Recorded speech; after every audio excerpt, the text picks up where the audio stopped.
व्यक्तिमत्व विकासासाठी अभ्यासिका केंद्राची भूमिका महत्वाची. तहसीलदार मुंजे. निपाणी ज्ञानज्योती अभ्यासिका केंद्राचे थाटामाटात उद्घाटन. जीवनामध्ये यशस्वी होण्यासाठी ग्रंथालयाचे महत्त्वपूर्ण योगदान आहे. ग्रंथालयाच्या माध्यमातून माणसाची उन्नती आणि बौद्धिक विकास साधला जातो आणि बौद्धिक विकासाच्या जोरावर कोणत्याही क्षेत्रामध्ये आपल्याला यशस्वी होता येते, असे प्रतिपादन निपाणीचे तहसीलदार सुरेश मुंजे यांनी व्यक्त केले. ते निपाणी येथे नव्याने सुरू करण्यात आलेल्या ज्ञानज्योती अभ्यासिका केंद्राच्या शुभारंभ प्रसंगी कार्यक्रमाचे उद्घाटक म्हणून बोलत होते. प्रारंभी तहसीलदार सुरेश मुंजे व पालिका आयुक्त गणपती पाटील यांच्यासह उपस्थित मान्यवरांच्या हस्ते रिबीन फीत कापून ज्ञानज्योती अभ्यासिका केंद्राचे उद्घाटन करण्यात आले. स्वागत देवेंद्र घस्ते यांनी केले, तर प्रास्ताविक प्राध्यापक सुरेश कांबळे यांनी केले. पुढे बोलताना मुंजे म्हणाले, महापुरुषांचा विचार समजून घेऊन त्या दिशेने वाटचाल करणे गरजेचे आहे. युवा वर्गांना उत्तम प्रतीची वाटचाल देण्यासाठी अभ्यासिका महत्त्वपूर्ण भूमिका बजावत असल्याचे सांगितले. ಈ ಭೂಮಿಯ ಮೇಲೆ ಅತ್ಯಂತ ಶ್ರೇಷ್ಠ ಯಾವುದಾದರೂ ಇದ್ರೆ ಅದು ಯಾವ್ದಪ್ಪ ಅಂದ್ರೆ ಜ್ಞಾನ. ಆ ಜ್ಞಾನವನ್ನ ಪಡಿಲಿಕ್ಕೆ ಯಾರು ಜ್ಞಾನದಾಯಿಗಳಿರ್ತಾರಲ್ಲ ಅವರಿಗೋಸ್ಕರ ಇವತ್ತು ನಿಪ್ಪಾಣಿಯಲ್ಲಿ ಜ್ಞಾನಜ್ಯೋತಿ ಅಧ್ಯಯನ ಕೇಂದ್ರ ಸ್ಟಡಿ ಸೆಂಟರ್ನ ಮಾಡಿರತಕ್ಕಂಥ ಆತ್ಮೀಯ ಸಹೋದರರಾಗಿರ್ತಕ್ಕಂಥ ಪ್ರಣೀತ್ ಗಸ್ತೆ ಅವರೇ ಈ ಕಾರ್ಯಕ್ರಮದಲ್ಲಿ ಮುಖ್ಯ ಅತಿಥಿಗಳಾಗಿ ಮತ್ತು ನಿಪ್ಪಾಣಿ ಭಾಗದಲ್ಲಿ ದಲಿತ ಪ್ರಮುಖರಾಗಿ ಇರ್ತಕ್ಕಂಥ ಮತ್ತು ನಮಗೆಲ್ಲ ಮಾರ್ಗದರ್ಶಕರಾಗಿರ್ತಕ್ಕಂಥ ಅಶೋಕ್ ಅಸೋದೆ ಅವರೇ, ನನ್ನ ಸ್ನೇಹಿತರು ನಿಪ್ಪಾಣಿಯ ಪೌರಾಯುಕ್ತರಾಗಿರ್ತಕ್ಕಂಥ ಗಣಪತಿ ಪಾಟೀಲ್. ವರ್ಷಗಳ ಹಿಂದೆನೇ ಆಗಬೇಕಿತ್ತು ಅಂತ ನಾನು ಅನ್ಕೋತೀನಿ. ಈಗ ಇದೇನು ಮಾಡಿದಾರೆ ಲೈಬ್ರರಿ ನಿಪ್ಪಾಣಿಲಿ, ಇಂಥ ಒಂದು ದೊಡ್ಡ ಪಟ್ಟಣದಲ್ಲಿ ಈಗಾಗಲೇ ಸುಮಾರು ವರ್ಷಗಳ ಹಿಂದೆ ತಾಲೂಕಾ ಕೇಂದ್ರಗಳಲ್ಲ, ಧಾರವಾಡ, ನಮ್ಮ ಕೊಲ್ಲಾಪುರ ಅಂತಲ್ಲಿ 10 ವರ್ಷಗಳ ಹಿಂದೆನೇ ಇವು ಅಧ್ಯಯನ ಕೇಂದ್ರಗಳಾಗಿದ್ದಾವೆ. ಇವತ್ತು ಒಬ್ಬ ಪ್ರಣೀತ್ ಅಂತಕ್ಕಂಥ ಹುಡುಗ ನಿಪ್ಪಾಣಿಯಲ್ಲಿ ಜ್ಞಾನದ ದಾಹವನ್ನು ತೀರಿಸ್ಕೊಳ್ಳಿಕ್ಕೆ ಇವತ್ತು ಲೈಬ್ರರಿ ಮಾಡಿದ್ದಾನೆ. ಅದರದ ಲಾಭ ನೀವುಗಳೆಲ್ಲ ಪಡ್ಕೊಳ್ಬೇಕು. ನಾನು ಈ ಸಂದರ್ಭದಲ್ಲಿ ನನ್ನ ಜೀವನದ ನೈಜ ಘಟನೆಯನ್ನು ಹೇಳಲಿಕ್ಕೆ ಇಷ್ಟಪಡ್ತೇನೆ. ಲೈಬ್ರರಿ ಎಷ್ಟು ಇಂಪಾರ್ಟೆಂಟ್ ಆಗುತ್ತೆ ಜೀವನದಲ್ಲಿ. ಈಗ ತಮಗೆಲ್ಲ ಗೊತ್ತದ, ಎಲ್ಲ ವಿದ್ಯಾರ್ಥಿಗಳು ಅಲ್ಲಿ ಇಲ್ಲಿ ಸಮಯ ವ್ಯರ್ಥ ಮಾಡ್ತಾರೆ. ಆಮೇಲೆ ಮೊಬೈಲ್ ಆಯಿತು, ರಸ್ತೆ ಮೇಲೆ ನಿಂತು ಟೈಮ್ ವೇಸ್ಟ್ ಮಾಡ್ತಾರೆ. ಈ ಲೈಬ್ರರಿ ಅಂತಕ್ಕಂಥದ್ದು ನಮ್ಮ ಜೀವನದ ಬದುಕು ಕಟ್ಕೊಳ್ಳಿಕ್ಕೆ ಬಹಳ ಮುಖ್ಯ ಆಗಿರತಕ್ಕಂಥದ್ದು. ಯಾಕಂದರೆ ಅಸೋದೆ ಸರ, ನಾನು ತಹಶೀಲ್ದಾರ್ ಆಗೋಕ್ಕಿಂತ ಮುಂಚೆ ಪಂಚಾಯತ್ ಅಭಿವೃದ್ಧಿ ಅಧಿಕಾರಿ ಆಗಿದ್ದೆ, PDO ಆಗಿದ್ದೆ. 2015ರಲ್ಲಿ ಕಾಲ್ಫಾರ್ಮ್ ಆದಾಗ PDO ಇದ್ದೆ, ಒಂದು ದೊಡ್ಡ ಪಂಚಾಯತ್ ಅಭಿವೃದ್ಧಿ ಅಧಿಕಾರಿ ಆಗಿದ್ದೆ. या प्रसंगी दलित क्रांती सेना संस्थापक अध्यक्ष अशोक कुमार असोदे, पालिका आयुक्त गणपती पाटील, प्राध्यापक JD कांबळे, प्राध्यापक डॉक्टर अच्युत माने आदींनी आपले मनोगत व्यक्त करून आमचा पहिल्यापासून सवय आहे ते मनात काही ठेवायचे नाही, बोलायला काय होते.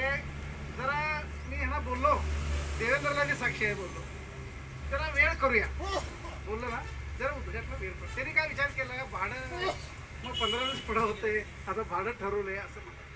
काही गोष्टी लाभ होत असताना पुढे लोकांनी सहन केलं पाहिजे का, की पुढे जे उभारलेला बसलेला जे समुदाय आहे, म्हणजे सगळं हितचिंतक आहे. प्रणीत गस्ते आणि देवेंद्र गस्ते आणि गस्ते कुटुंबाचं प्रेम करणारा आम्ही सगळं दिग्गज नेते मंडळी सगळं आहे. परंतु अभ्यासिका सुद्धा पाहिजे होतं. ह्यासाठी आम्ही सर्कस करायला पाहिजे होतं, हे माझं काम, दुसरं काही नाही. आणि ज्यावेळी आता पोरांचं ॲडमिशन होतंय त्यावेळी सुद्धा त्यावेळी बोलायचा विषय वेगळा आहे. फक्त मी एवढं विनंती करतो, हा अभ्यासिका हे जे काय बसून अभ्यास करायचं जे काय सिस्टमसाठी जे काय प्रणीतने आयोजन केलेलं आहे, ते केलेलं फक्त हुशार मुलासाठी पण आहे. परंतु जास्तीत जास्त फायदा जे 2 नंबर मुलांना आहे, जे फिरणारा जास्त वेळ बसत नाही. मी अनेक वेळा सर सांगितलेलं आहे धड मुलं सुद्धा IAS होऊ शकते, KS होऊ शकते. तर आम्ही उदाहरणं सुरू दिली, किती तर व्यासपीठामध्ये बोललेलं आहे. सर एक हुशार पोरगा आहे, ते हुशार पोरगा 1 तासात सगळं तोडपाड करतोय. एक प्रश्न उत्तर आहे, 1 पानाचं आहे, 1 पेजच आहे, 1 पान 1 तासात म्हणजे तोडपाड होते किंवा हाय तसं लिहून काढतोय. मग 2 नंबर असतोय ते पोरगा काय करतोय, त्याला 1 दिवस लागतोय, तो पण करतोय, खरं 1 दिवस लागतंय. JD Kamble sir, Diwakar sir, Sandeep Mane, Gaste और अच्युत माने सर, जतरा सर और हमारे member Ajay Mane sir, Trikande sir. आज जो ये ज्ञान ज्योति लाइब्रेरी उद्घाटन हो रहा है, ये अच्छा काम है. जो गरीब लोग रहते हैं उनको पुस्तक लेने को नहीं होता, मतलब सबको इतना ये नहीं, फाइनेंशियली उतना ये नहीं रहते, वो लोग आके इधर वो फ़ायदा ले सकते हैं। लाइब्रेरी से बहुत अच्छा फ़ायदा है। मैं भी लाइब्रेरी में पढ़ के ही एकदम 2010 में 7 नौकरियाँ, 7 गवर्नमेंट जॉब आए मेरे को, मतलब ये लाइब्रेरी का ही ये योगदान है।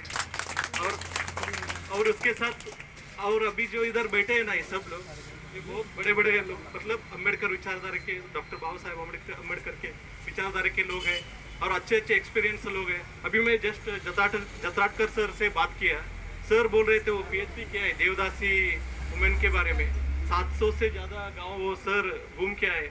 ऐसे एक्सपीरियंस लोग हैं, सूर्य सर है, ऐसे बहुत JD कामले सर है, दिवाकर सर, अच्युत माने सर, ऐसे अच्छे अच्छे लोग आपके मतलब।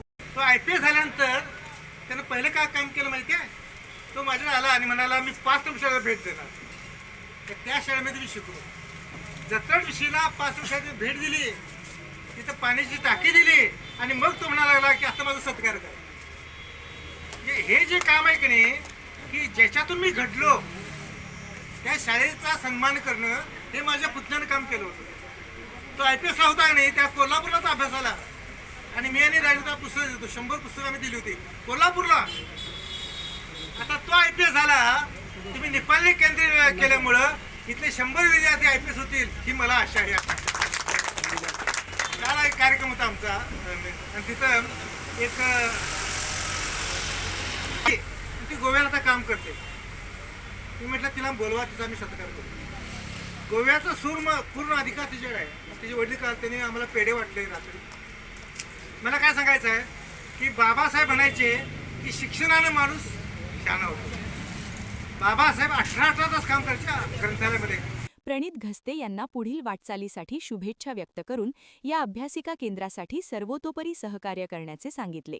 यावेळी उपस्थित मान्यवरांना फुलांचे रोपटे देऊन सत्कार करण्यात आला. यावेळी प्राध्यापक रवींद्र दिवाकर, रमेश राबते, रमेश जयकर, घस्ते परिवार, मित्रमंडळी, सामाजिक कार्यकर्ते, ज्येष्ठ नागरिक, विद्यार्थी मोठ्या संख्येने उपस्थित होते.